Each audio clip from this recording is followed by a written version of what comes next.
오늘 말씀의 제목은 공평하신 하나님이라고 하는 제목의 말씀입니다. 1000명 정도 되는 교회를 담임하고 있는 두 분의 목사님이 있습니다. 근데 그 중에 한 목사님이 이야기하기를 담임 목사와 부교육자가 다 주의 종 하나님의 일을 하는 사람이니까 담임 목사이든 부교육자이든 사례비를 똑같이 받아야 된다, 이렇게 이야기하면서 평등하게 담임 목사가 됐든 부교육자가 됐든 사례비를 평등하게 똑같이 받는 것이 옳다, 이렇게 이야기하면서 우리 교회는 담임 목사나 부교육자가 사례비를 똑같이 받습니다, 이런 걸 단골 메뉴를 삼아서 교회를 홍보하고 이야기를 합니다. 어떻게 생각하세요?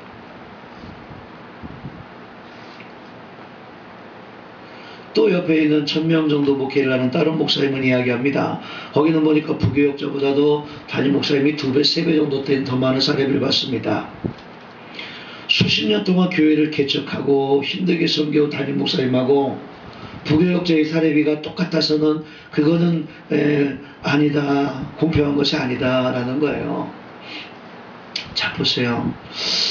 똑같이 사례비를 받는다고 해서 이야기를 하는데 과연 공평한 것이 담임 목사님하고 부교육자가 같이 사례비를 받는 것이 공평한 것일까요? 아니요. 담임 목사님 억울하지 않을까요? 수십 년 동안 자기 집 팔아가지고 개척하기 시작해서 수십 년 동안 힘쓰고 애쓰고 노력하면서 힘들게 목회를 했는데 어디서 굴러들어온 부교육자가 어느 날 뿅하고 나타나가지고 나도 주의 종이니까 목사님하고 똑같이 주세요, 공평하게 해주세요. 이것이 과연 공평하다고 이야기할 수 있을 것인가? 이게 참 골치 아픈 거예요. 제가 어릴 때는 잘 몰랐어요. 신학교 다닐 때 보니까 서울에 있는 어떤 교회가 목사님하고 전도사하고 생활비가 똑같다는 거예요. 그래서 그 양반이 뭐라 그랬냐면 목사가 됐든 전도사가 됐든 먹고 사는 게 똑같으니까 생활비를 똑같이 줘야 된다는 거예요. 그거 거짓말이에요. 목사님 생활비가 더 많이 들어가요. 목사님 신방해야 될 때도 많고 찾아다녀야 될 때도 훨씬 더 많은데 어떻게 생활비가 똑같이 들어갈 수가 있겠습니까? 근데 어릴 때 몰랐어요. 그게 공평한 건 줄 알았어요.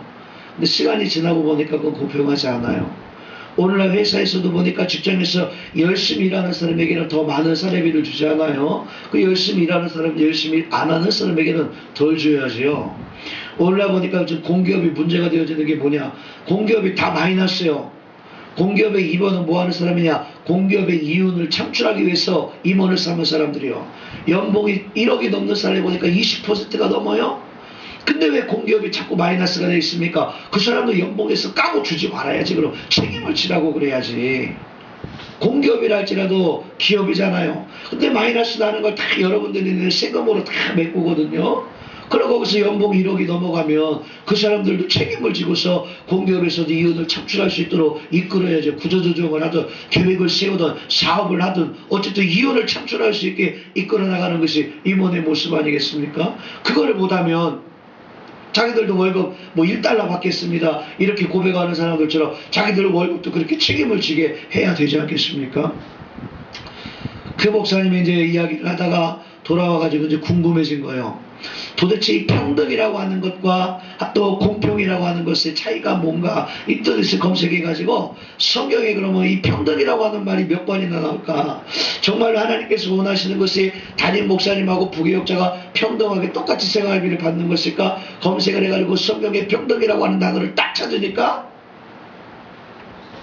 한 번도 안 나오더라고요. 평등은.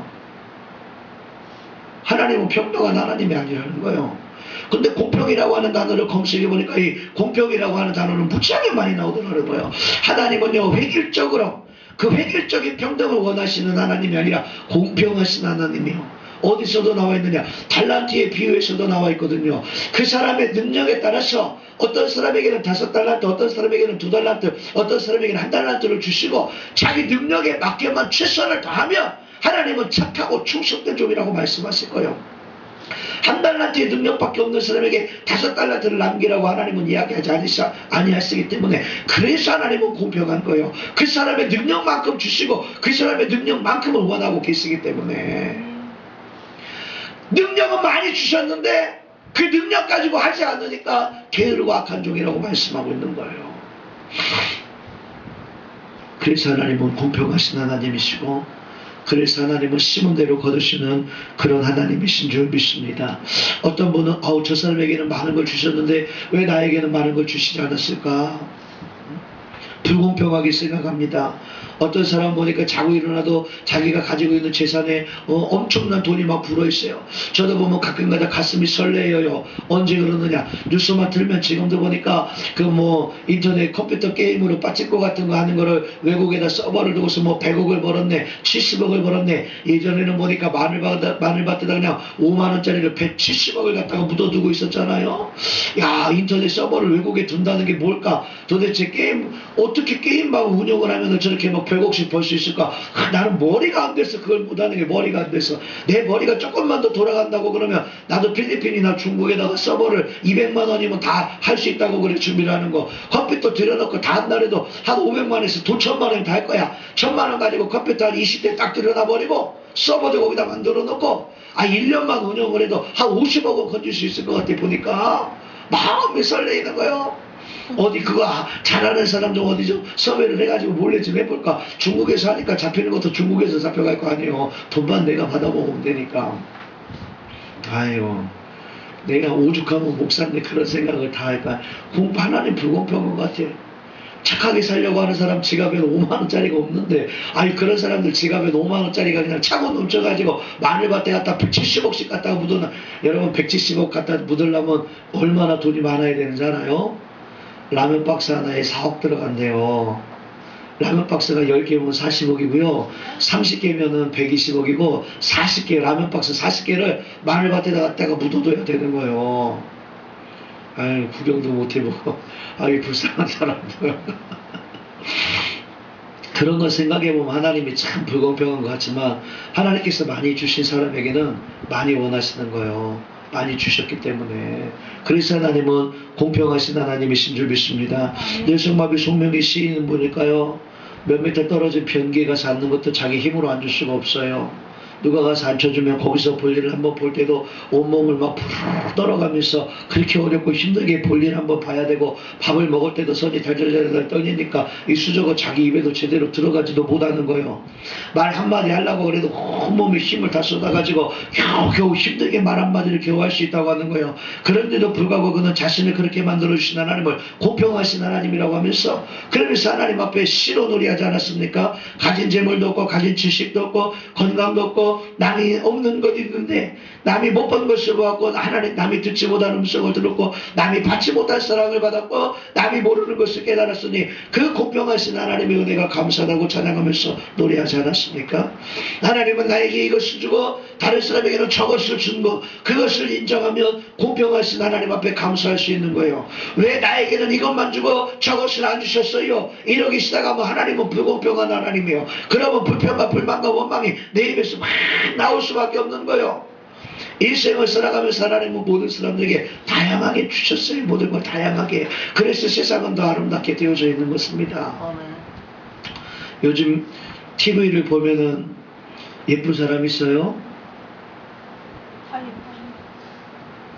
별로 예쁜 사람이 없어요. 왜 예쁜 사람이 없어요? 다 뜯어고쳤기 때문에 그래요. 그래서 우리 딸처럼 제2의 아빠를 두고 있는 딸들이 너무 많아. 제2의 아빠가 누군지 알아요? 성형외과 의사 선생님들이 제2의 아빠야. 눈도 찢어주고 코도 세워주고 광대도 깎아주고 온몸에 머리살도 빼고 가슴도 넣어주고 새로 재탄생시켜주니까 제2의 아빠라는 거예요. 그래서 예뻐지는 건 좋은데, TV에 나와 있는 여자가 그 여자 같아.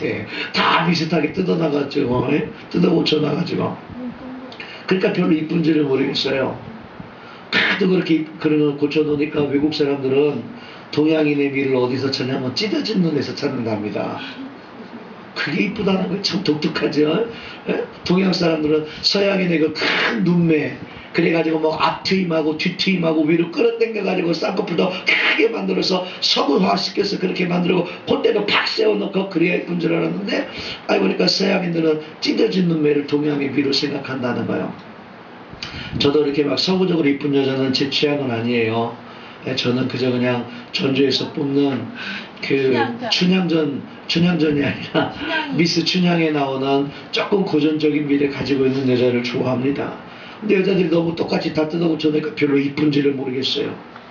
하나님께서 나에게 주신 것이 있는 거 그것을 가지고 감사할 수 있어야 되는데 그걸 갖고 감사하지 못하고 왜 나에게는 안 주시고 쟤에게는 주셨을까요? 남의 떡이 커 보이는데 그것만 바라보다 보니까 어렵고 힘들고 하나님은 불공평한 것 같고 그러니까 세상에 살기 힘들어지고 그래서 보니까 막 죽어버리는 거예요. 뜯어고치는 것도 좋은데요.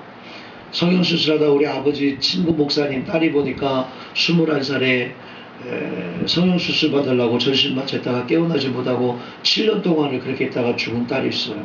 시집도 못 가고. 성형수술 받는다고 하는 게 얼마나 무섭고 힘든 일인지 몰라요.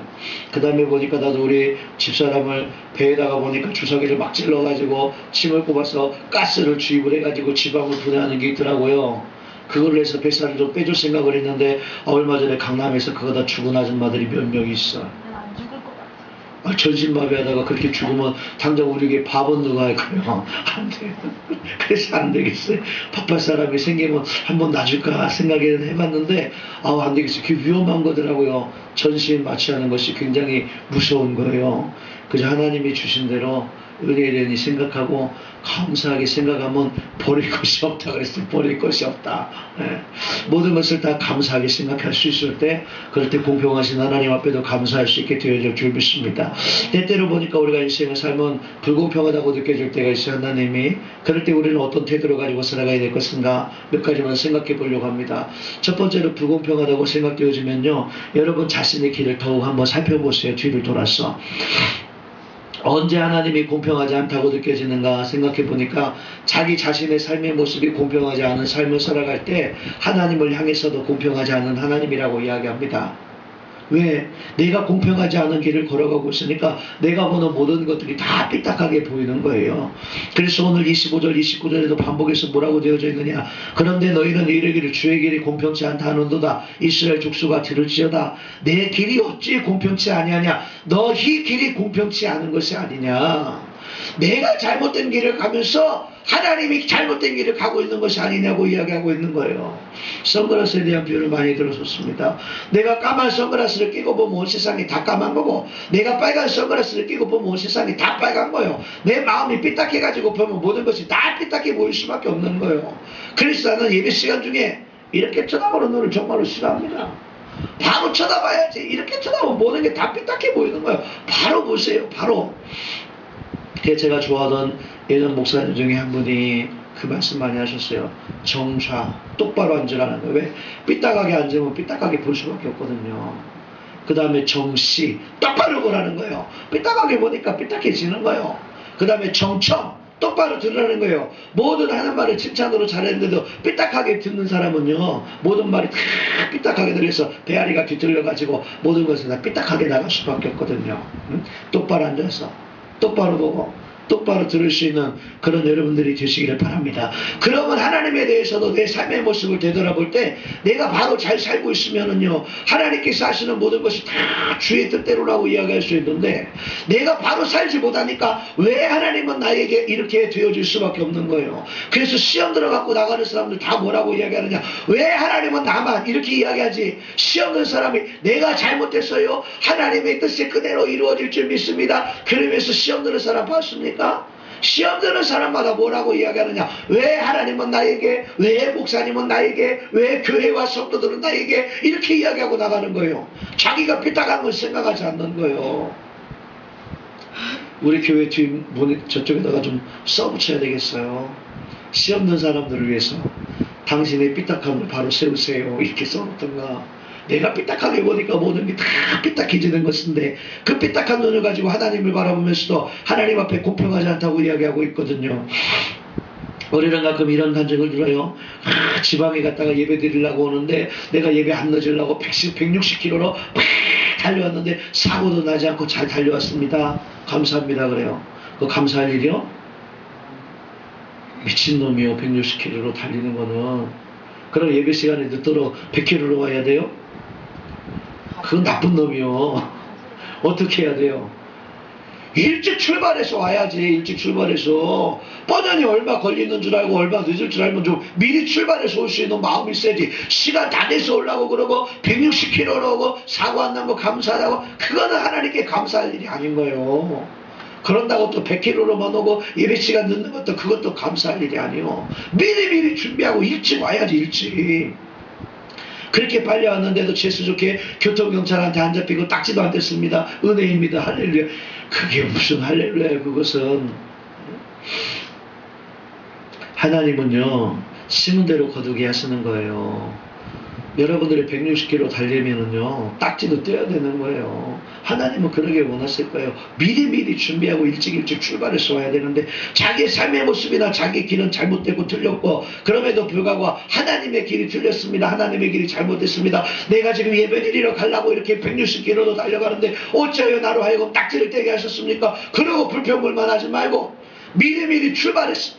예배 드릴 수 있는 그런 여러분들의 삶의 모습이 되시기를 바랍니다. 오늘 이제 하나님의 공평 말씀을 의심하고 불평불만 하고 원망하는 그런 말을 다 벗어버려야 돼요. 왜? 내 길이 잘못된 것이지 하나님의 길이 하나님의 생각이 하나님의 계획이 잘못된 건 아니거든요. 내가 엉뚱한 길로 가면서 마치 하나님이 잘못된 것처럼 하나님 앞에 하나님이 불공평한 것처럼 그렇게 이야기하지 말고 그러면서 또 어떤 사람은 뭐라는지 알아요? 기도가 안 된다 그래.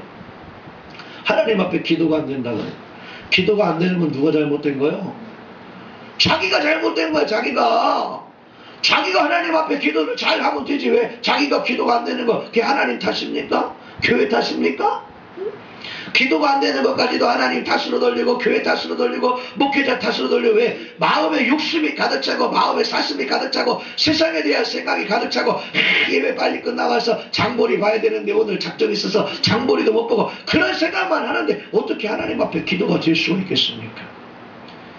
여러분 하나님의 정의를 의심하지 마세요. 하나님의 정의는 변개함이 없어요. 무엇부터 생각해야 되느냐? 그 하나님의 정의를 의심하기 전에 여러분 삶의 정의를 먼저 생각해 보세요. 여러분 삶의 모습을 한번 되돌아보세요. 여러분들의 인생의 길을 되돌아보면서 내가 정말로 하나님 말씀대로 잘 살고 있는가를 되돌아보시고 심은 대로 거두게 하시는 공평하신 하나님 앞에 여러분들의 길이 올바로 설 수 있게 되기를 주의 이름으로 축원합니다. 그 다음에 두 번째로는 뭐니까 현실만 보고 판단하지 말라는 것입니다. 때때로 눈앞에 어려운 현실만 바라보면은요 불공평하다고 느낄 수가 있습니다. 왜? 하나님 말씀대로만 잘 살려고 하는 사람들 봐요. 정말 신앙생활 잘하는 사람들 보세요. 주일날 어디 한번 놀러가고 싶어도 놀러갈 수가 있나? 세상 사람들처럼 마음대로 막 돈 쓰고 싶은데도 헌금하고 나니까 쓸 돈도 막 넘치지가 않아. 그러니까 남들처럼 쓰지도 못하고 남들처럼 맛있는 걸 먹지도 못하고 어디 막 놀러 다니지도 못하고 그러면서 인생을 살다가 보니까 도대체 예수 안 믿는 사람이 더 좋은 것 같아 보여. 오늘도 보니까 어떤 분이 낚시 타고 와가지고 다 무슨 돌돔을 잡았대나 뭔돔을 잡았대나 그러면서 쫙 올라간 사진이 있더라고요. 주일날인데 마음 한쪽으로는 누구는 주일이라서 예배드려야 돼서 헌금해야 돼서 헌금하고 예배드리고 나니까 돈도 없고 시간도 없어 못 놀러 갔는데 누구는 그 돈 가지고 가서 행복한 하루를 보내는 것처럼 사진에 다 행복한 표정이 있는 거야. 그러면 불공평하다고 느껴질 수 있는 거예요. 현실을 바라보니까 하나님을 잘 믿는 사람이 더 잘 되어지고 하나님께 예배드리려고 하는 사람이 더 기쁨이 넘치고 하나님께 헌금하는 사람이 더 부유하고 풍성한 삶을 누리고 그래야 되는데 안 그런 사람들이 더 잘하는 것처럼 보여. 더 잘 사는 것처럼 보여지거든. 현실을 보니까 그렇게 보여지니까 막 불공평하다고 느껴지거든요. 그러나 우리 현실의 작은 전쟁에서 때때로 실패한다 할지라도 잘 안 된다 할지라도 인생 전체의 큰 전쟁에서는 승리하게 되어지는 줄 믿습니다.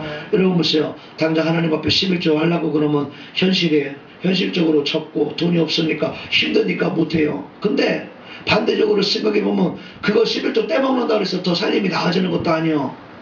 그거 떼먹고 나아진다고 그러면 그렇게 하라고 하겠지만 그것도 아니거든요. 그래서 참 안타까울 때가 많아요. 성도들이 너무 눈앞에만 바라보면 내가 주를 위해서 사는데도 어렵고 힘드니까 이것만 보면 힘든 거예요. 그러나 더 멀리 바라볼 수 있는 그런 여러분들이 되시기를 바랍니다. 멀리 바라봐서 하나님께서 나에게 복 주시고 내 자식들에게 복 주실 걸 바라본다고 한다면 그것이 더 지혜로운 삶의 모습인 줄 믿습니다. 또 가끔 어떤 분은 이런 이야기 돼요. 왜 다른 사람은 표적이 많이 일어나는데 내 삶의 모습에 표적이 나타나지 않을까요? 표적을 원하세요? 여러분들 삶 속에 표적이 많이 나타나기를 바랍니까? 너무 표적을 좋아하지 마세요. 표적을 좋아하는 것은 영혼이 타락한 사람들이 표적을 좋아하는 거예요. 믿음이 없는 사람들이 표적을 좋아하는 거예요. 우리 목사님은 기도해도 표적이 나타나지 않으니까 그러시나 보다. 그러면 여러분 표적을 갈급하고 좋아하고 삼하다가 여러분의 삶 가운데 날마다 표적이 일어나기를 바랍니다. 교회에 올라가면 새벽 끝나고 갈 때부터 계단에서 굴러가지고 죽을 뻔하다가 살게 되는 표적이 나타나기 시작해서 집에 갔더니 불이 나가지고 모든 것이 다 타고 자기도 쫄딱 죽을 뻔했는데 살아나는 표적이 있고 차 끌고 나가다가 대형차에 들이받아가지고 차가 뒤집어졌는데 죽을 뻔하다 살아나는 표적이 있고 이런 표적이 여러분의 삶 가운데 날마다 나타나지면 감사하겠습니까? 아니요. 마태복음 12장 39절에 보니까 예수님께서 말씀하시기를 악하고 음란한 사람들이 표적을 구한다고 그랬어요. 표적이 날마다 나타나는 게 좋은 삶의 모습이 아니라 하나님의 은혜로 형통하고 평탄한 삶의 모습이 가장 감사한 삶의 모습인 줄 믿습니다.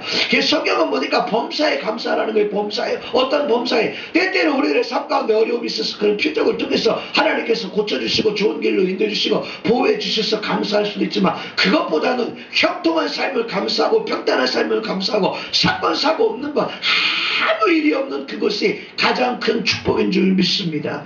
기적을 찾아 세매는 사람들 보세요. 기적을 찾아 세매는 사람들 여기 기적이 있다 저기 기적이 있다 기적을 찾아서 헤매고 다니지만 정말로 그들의 마음속에 믿음과 신앙이 잘 자라고 있습니까? 아니요. 기적이 여기 있다 그래서 쫓아갔더니 그 기적이 끝나니까 또 다른 데로 갔어 또 다른 데로 갔어 또 다른 데로 갔어 결국에 기적만 찾아서 쫓다가 예수님 당시 수많은 기적 가지고 통해서 먹고 마신 사람들이 예수님 십자가에 달려 돌아가시고 나니까 다 도망가 버렸어요. 기적이 그들을 구원하는 것은 아니에요. 자기들의 삶의 모습을 바라보면서 자기들의 믿음과 신앙을 가지고 예수님이 하신 그 약속의 말씀을 가지고 무덤까지 쫓아갔던 두 여인처럼 믿음 있는 자들이 되시기를 바랍니다. 오늘 기적이 중요한 것이 아니라 삶이 어렵고 힘들수록 때때로 기적을 바라는 사람들이 얼마나 많은지 몰라요. 혹시라도 나에게 복권이라도 맞아서 홍해가 갈라지는 것처럼 내 인생의 문제가 좀 해결이 되었으면 좋겠다. 그런 기적보다는 하나님이 주시는 축복이 좋은 줄 압니다. 그 하나님의 축복이 무엇일까를 생각해보고 기적이나 체험을 경험하기보다는 하나님이 주시는 형통의 복, 평탄의 복을 받을 수 있는 그런 저와 여러분이 되시기를 바랍니다. 공평하신 하나님은 지금 현실을 보고 판단할 것이 아니라 조금 더 멀리 바라보면서 기적이나 표적을 바라보는 것이 아니라 범사에 감사할 수 있도록 형통한 복을 부어주시는 그 하나님 앞에 내 믿음과 신앙을 잘 지키셔서 하나님께서 주시는 형통의 복, 위로의 복을 받을 수 있게 되기를 주의 이름으로 축원합니다. 그리고 세 번째로는 다른 사람과 비교의식을 갖고 있는 걸 버려야 된다는 거예요. 사람들을 살아가면서요. 신앙생활을 잘하는 사람이나 신앙생활을 잘 못하는 사람이나 누구에게나 다 어려움과 환난이 올 수 있습니다. 예수를 잘 믿는 사람이든 예수를 잘 믿지 않는 사람이든 모든 사람들은 다 바다를 항해하는 항해하는 사람과 같다고 그랬어요. 그러니까 예수를 잘 믿는 사람도 항해하기 때문에 바다에 나가면 풍랑을 만날 수가 있고요. 예수를 안 믿는 사람도 항해 중이기 때문에 나가면 풍랑을 만날 수가 있는 것입니다. 그런데 다른 점이 있다고 한다면 예수 믿는 자들은 우리 예수님께서 항해사가 되어주셔서 선장이 되어주셔서 우리의 구원의 방주를 이끌어 주시기 때문에 세상의 모든 풍랑과 파도가 우리를 해하지 못하도록 예수님께서 우리를 지켜주신다는 거예요. 그런데 풍랑이 왔을 때 자꾸 다른 사람들하고 비교하는 거예요. 누구는 이것도 있고 누구는 저것도 있고 그러면 인생을 살기가 얼마나 피곤하고 어렵고 힘이 드는지 몰라요. 제가 차를 좀 이렇게 바꿔 보니까 말이에요. 국산차를 이렇게 탈 때는 외제차가 타고 싶고요. 외제차를 타보면은 국산차가 타고 싶어요. 왜냐하면 껍데기를 보니까 철판이 한국차는 3mm라 그러고 외국차는 5mm래요. 철판 자체가 두껍고요. 도색 자체가 달라요. 한국차는 현대차 같은 거 막 밑에 바퀴 위에서부터 다 부식이 돼갖고 녹슬어 올라오거든요. 근데 외국차는 그런 게 없어요. 그런 걸 보면 외국차가 타고 싶어요. 근데 막상 타보면 승차감은 우리나라 차가 엄청 좋아요. 외국차가 별로 승차감이 안 좋아요. 승차감뿐만 아니라 옵션이 국산차는 차값이 싼 반면에 옵션을 많이 해놨기 때문에 외국에 수출이 잘 되나봐. 옵션이 많아. 뭐 히터가 뜨겁게 되는 것부터 시작해서 이런 좋은 옵션들이 우리나라 차에는 많은데 외국 차에는 그런 옵션들이 드물어요. 그러면 이것도 타고 싶다가 저것도 타고 싶다가 또 조그마한 차도 타고 싶다가 큰 차도 타고 싶다가 이놈의 사람의 마음이 그냥 하루에 12번도 더 변해. 그러니까 그러니까 왜 그렇게 되어지느냐? 다른 사람하고 비교하다가 보니까 그렇게 되어지는 거예요. 다른 사람하고 비교하다 보니까.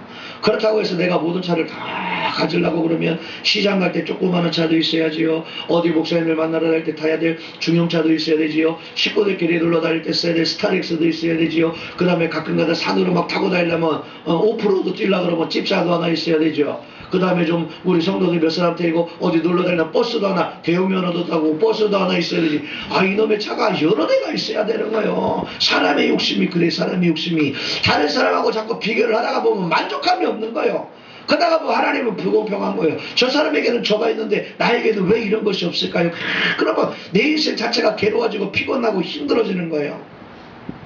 나는 자연인이다라고 하는 프로그램이 보니까 산속에 들어가 있는 사람이 참 행복하게 살아요.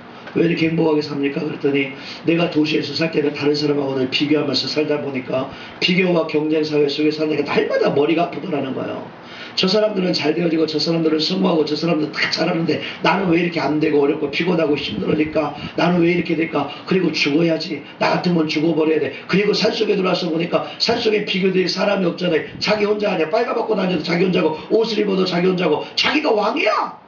그리고 나니까 자연인이다 해서 있는 나오는 사람들 보니까 얼굴이 다 얼마나 은혜 받은 얼굴들인지 몰라요. 환해요. 웃는 표정도 환하고 얼마나 행복해 하는지 몰라요. 그렇다고 해서 그들이 뭘 잘 먹느냐? 잘 먹는 것도 아니고 산속에서 뭘 잘 먹겠어요. 그런데도 마음이 얼마나 편한지 그들의 얼굴이 정말 행복한 얼굴의 표정들이요. 지금 여러분들의 그 카드빗에 쪼들려가지고 찌들어있는 그런 표정은 산속에 들어가서 한 3년 살고 나면 치유가 될지도 몰라요. 비교하지 말아야 돼요. 이 세상의 모든 사람들이요, 다 모든 것이 넉넉하게 행복하게 살아갈 사람이 없거든요. 제 친구 중에 의사 하나가 월급이 1,300만 원인데 걔도 맨날 카드빚 찌고 쪼들리고 산다고 그래요. 1,300만 원 벌면은 내가 만약에 1,300만 원을 벌어서 우리 집사람한테 주면 아마 1,000만 원씩 적금을 넣을지도 몰라요. 우리 집사람은. 근데 그렇게 벌어도 보니까 쓸 데가 또 많다는 거야. 나가는 게 많고. 그 사람은 그 사람들대로 힘들고 우리는 우리대로 힘든 거예요. 변호사가 되면 떼돈 벌 것 같지요. 판사 검사하다가 나온 변호사들 외에는 보니까 돈도 못 내가지고 못 벌어서 파산하고 부도나는 변호사들도 많고요. 뭐 150만 원, 200만 원짜리 월급 변호사들도 많더라고요. 그렇게 변호사가 되었을 때 얼마나 사람들이 기대를 했겠어요. 사법고시 붙고 막 그럼 막 프랑카드 다 붙었을 거 아니에요. 그런데도 그렇게 크게 별 볼 일이 없더라고요. 주어진 현실에 대해서 그저 그냥 조금만 더 감사하면서 살아갈 수 있는 여러분들이 되길 바랍니다. 많이 감사할 필요도 없어요. 다른 사람하고 비교하지 말고 지금의 환경에서 조금만 더 감사할 수 있는 여러분들이 되어진다고 한다면 얼마나 하나님께서 기뻐하시겠습니까? 우리들의 삶의 모습을 보세요. 얼마나 겁나는 일들이 많은가. 차를 타고도 마음대로 나갈 수가 있어요. 지하철을 타고 갈 수가 있어요. 전에 보니까 지하철에도 불 나가지고 사람들이 많이 죽지 않았습니까? 한강 다리 건너갈 때 보니까 다리가 무너져. 백화점에도 보니까 백화점이 무너져. 이 세상 마음대로 살아갈 수가 없는 게 무서워서 요즘 보니까 또 뭐 젊은 애들은 막 잡아다가 보니까 장기를 빼가지고 판다고 그런 소문도 있고 바깥에 마음대로 나갈 수가 없는 거예요. 먹는 것도 마찬가지로 중국에서 가짜가 얼마나 많이 들어오는지 몰라요. 먹는 것도 내 마음대로 사 먹을 수가 없어요. 이 무서운 세상에 살아가면서 이 겁나는 환경 속에서 내가 지금도 살아서 숨쉬고 움직일 수 있다고 하는 거 이게 바로 기적 아닙니까? 그렇다고 한다면 다른 사람하고 비교하지 말고 조금만 더 배짱을 가지세요. 지금 좀 힘들면 어때? 지금 좀 어려우면 어때? 하나님이 계시잖아. 하나님께서 내 모든 인생의 문제를 해결해 주시고 공평하신 하나님께서 나에게도 은혜를 베풀어 주셔서 내게도 한량없는 그 은혜로 내가 감사하면서 기뻐하면서 즐거워하면서 행복하게 살아갈 수 있도록 네 인생에 복을 부어주시겠지 믿을 수 있는 여러분들이 되시기를 바랍니다. 가끔 어떤 분이 힘들어할 때 누군가 위로해 줍니다. 집사님 힘들죠. 저도 마음이 아파요. 그러면 웃으면서 그런 거예요. 아유 그래도 행복해요. 그래도 행복해요. 그래도 행복해요. 이용희 권사님 입에서 늘 나오는 말이에요.